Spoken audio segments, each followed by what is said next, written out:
प्राचीन काल में राजा भोज नाम के एक राजा थे। उनके राज्य में प्रजा बहुत ही सुखी थी। वे विद्वानों का बहुत ही आदर सत्कार करते थे। एक बार राजा भोज के दरबार में मंत्रीगण एवं अन्य विद्वान उपस्थित थे।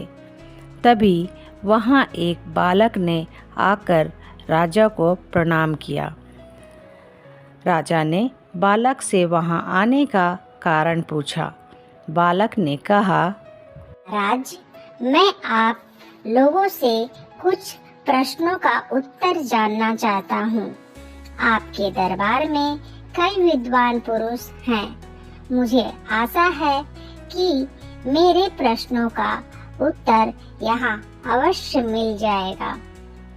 भोज ने बालक से कहा, बालक, तुम निश्चिंत होकर अपना प्रश्न पूछो। बालक ने मुस्कुराते हुए कहा, मेरा प्रश्न है, बुद्धि कहाँ रहती है? सभा में उपस्थित कोई भी व्यक्ति इस प्रश्न का उत्तर नहीं दे पाया। राजा ने महामंत्री से पूछा। महामंत्री ने एक दिन का समय मांगा। राजा ने बालक को अतिथि गृह में ठहरा दिया। महामंत्री रात्रि में चुपके से अतिथि गृह में पहुंच गए।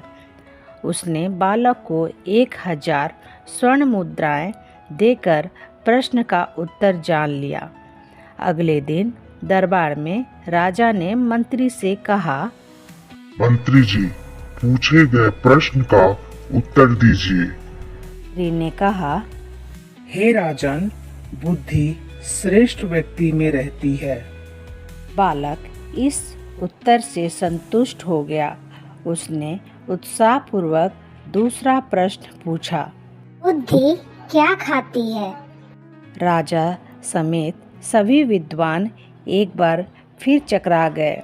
राजा ने पुनः महामंत्री की ओर देखा। महामंत्री ने फिर से एक दिन का समय मांग लिया। पहले की तरह ही फिर से उसने 1000 स्वर्ण मुद्राएं देकर प्रश्न का उत्तर जान लिया। दूसरे दिन राजसभा में बालक ने अपना प्रश्न दोहराया। मंत्री जी ने उत्तर दिया, बुद्धि अज्ञानता खाती है। बालक इस उत्तर से संतुष्ट हो गया। बालक ने राजा से अंतिम प्रश्न पूछने की अनुमति मांगी। उन्होंने इस बार भी सहर्ष अनुमति दे दी।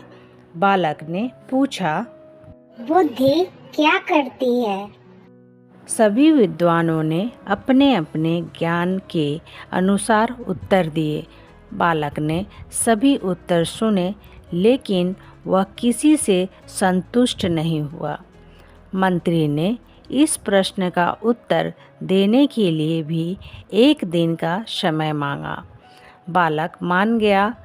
मंत्री ने पहले की ही भांति इस बार भी उत्तर जानने का प्रयास किया, किंतु बालक ने इस बार उत्तर बताने से मना कर दिया।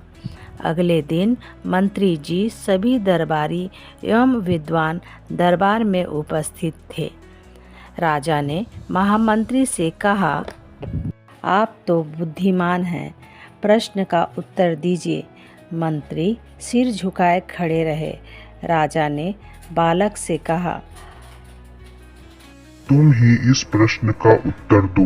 बालक ने मुस्कुराते हुए कहा, का मतलब है कि आप मुझे बुद्धिमान समझते हैं? राजा ने हंसते हुए कहा, बिल्कुल, तुम हम सब से अधिक विद्वान हो। और विनम्रता पूर्वक बोला, राज, पहले आप राज सिंहासन से उतर जाइए, फिर मैं इस प्रश्न का उत्तर दूंगा। राजा भोज सिंहासन से उतर गए और बालक मुस्कुराता हुआ सिंहासन पर बैठ गया और सभी दरबारियों की तरफ देखने लगा। राजा भोज ने अब तो प्रश्न का उत्तर बता दो। बड़े ही शांत स्वभाव से कहा, का उत्तर आपके सामने है। भोज कुछ समझ नहीं पाए। फिर उन्होंने बालक से कहा, बालक, तुमने तो कोई उत्तर नहीं दिया, फिर हम सब कैसे समझेंगे? ने कहा, राजन, बुद्धि के बल पर ही मैं सिंहासन पर बैठा हूँ और आप सिंहासन से उतर गए। इतना कहकर वह सिंहासन से उतर गए। राजा ने बालक को गले से लगा लिया और उसके बुद्धि बल की प्रशंसा की।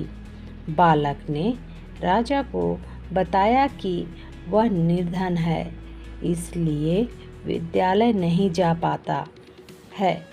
राजा भोज ने तुरंत महामंत्री को आदेश दिया कि इस बालक के साथ साथ सभी निर्धन बालकों को पढ़ने की व्यवस्था की जाए। दरबार में उपस्थित सभी विद्वान व मंत्री गण उस बालक की जय जयकार करने लगे। शारीरिक बल से अधिक शक्तिशाली बल कौन सा है?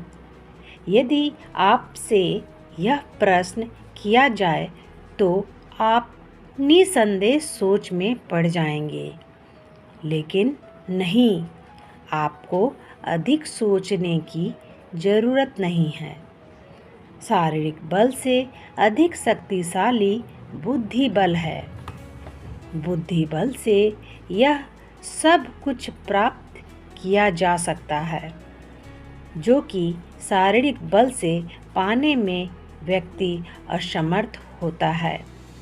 इस बल के द्वारा बड़ी से बड़ी कठिनाइयों का हल आसानी से किया जा सकता है और प्रभावशाली तथा शक्तिशाली व्यक्ति को भी पराजित किया जा सकता है।